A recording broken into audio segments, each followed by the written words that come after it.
7 minutes after 9 o'clock, it's time for Top Talkers. What an exciting panel we have for you today. There he is. You can feel the excitement, hey? Yeah. Trisha Owens is here from Majic 100, the morning show. There's Cub Carson over there on the far end. What's going on there, Big Wheels? Bob FM. Good to see you, Mike. Good to see you, too. And from CTV News at 6. Graham Richardson, ladies and gentlemen. I've never called you Big Wheels. That's a good handle. Cubby is the only person who calls me that. Yeah, if I hear that on the news But tonight, you can. we're going to have words. I won't. Sure. After 6. Yeah, it's yours. It's only because we, always wanted a big wheel, and I never had one as a kid. I was a grain machine guy. Oh, Were you? I never had the big wheel. So the rich kids got the rich kids got the grain machines. Yeah, that's right. The rest of us got the big wheels. The big wheel came too late for me. It's all Barbie. I was too big. Is this the subject today? The subject today, the long-lasting effects of owning a big wheel. We're going to talk about Bluesfest. Interesting article in the Ottawa Citizen about what fans want. I'm a big fan of the Dave Matthews Band, so I agree with a good many people who have put that request in. But I think it's very few people who have done that. A lot of hacky sacks at that show. They're talking about the music they want to hear, the things they want to see at Bluesfest. We're never going to please everyone, right? Everyone always has a complaint about the lineup at Bluesfest. So really, The bracelets are a complaint. Yeah, they don't like the bracelets. They want more cocktails. I don't know. What kind of music do you like? There's two types of music, good and bad. Okay, so I like some electronic music. I've come around to it. It's not something that I listen to all the time. No. I saw you dancing with a glow stick after. Yeah, that's right. Yeah. You're really good, actually. Yeah, but that's every Friday. So, yeah, that's right. So I think that it's great that an established festival like that is willing to take risks and experiment. Sure. But it seems like they've got to also balance their core, which is what made them successful. So I think that's what they're always trying to do. And maybe last year they went a bit too far over into the experimentation. Well, and this is the thing, I know the EDM crowd, the electronic dance music crowd, because I spent a lot of time at that stage this year, which was the Black Sheep stage, I think. Did you? Yeah, because I just felt the vibe was a lot better. It was easier to get to, and it seemed like it was a little more like it was like a separate party going on because not a lot of people were into that kind of thing. But the biggest complaint seemed to be from people that went to, say, the Tiesto show or the Skrillex show because it was in the main plaza of the festival. And I think that's where a lot of people are. They're all right with these kind of EDM bands coming to town, but they'd rather them be out of the main plaza because that's where by and large the majority of people that maybe don't go to every single night of Bluesfest, but they go to a few shows. And when they go on the Saturday night and they're seeing the dubstep stuff that Skrillex was doing, and they maybe went there to see me, BB but King, I mean, music is music, right? In my book, if you enjoy certain music.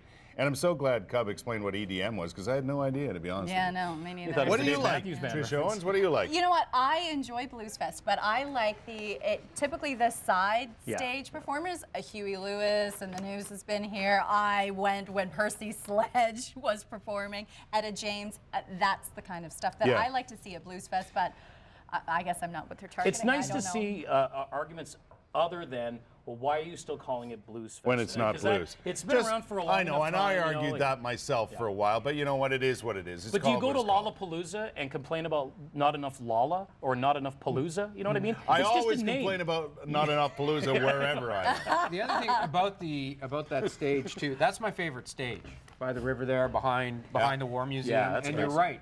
It had a, and I brought. We were there with my kids and we sort of checked it out, right? And it was earlier in the evening. So much of the success of that festival is about where the music happens and where the stages are. Yep. So well, I think they've figured that out, right? Maybe the wristband thing and the whole whatever.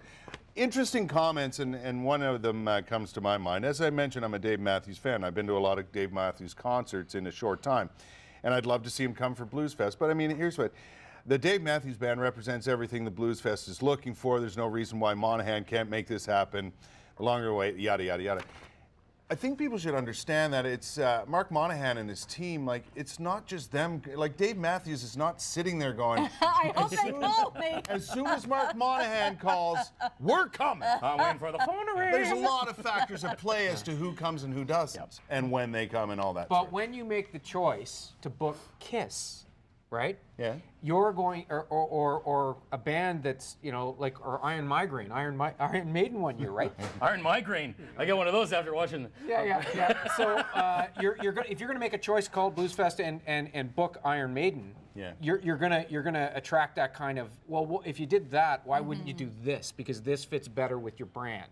So it's one of those things you can come up with different complaints about it, like you say. I think we should all just sit back, let them do their thing, and enjoy the music as it comes at us. I was involved with it off and on for about 8 years, doing a lot of emceeing stuff. So I got to see a lot of stuff that happened, behind. And people don't realize just how much work goes into getting this, because it's not just that, but you've got artists that go on and they don't understand the festival concept, which is everything runs on time. Right. And there stuff that happens backstage where Busta Rhymes came to town, and he was an hour and a half late, and he got on stage, he played for 25 minutes. And I saw, it's like, I have a contract. Yeah, that's pleasing. You got a new contract. It's a hugely successful festival, right? So I think, obviously, they're doing something right, and we just need to give them a few props. I think we're out of time. Are we out of time, Panger? Let's keep going. Come on. Don't listen to Panger. But I tell you what, I know Cubby's done it. I don't know if you've done it, and I don't know if you've done it. But one day, I want to introduce a band on the Bluesfest stage. Oh boy, there you go. Calling your shot. sort of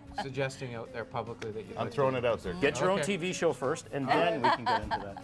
Oh, maybe this you can is TV. introduce. For the date, Or Iron Migraine. Sorry, Iron Maiden. We know Sorry, that. Maiden fans. They're not up to this. Oh, you're gonna have to deal with them not be after the show. introducing any metal bands in the near future. Thank you, panel. Have a great family day weekend.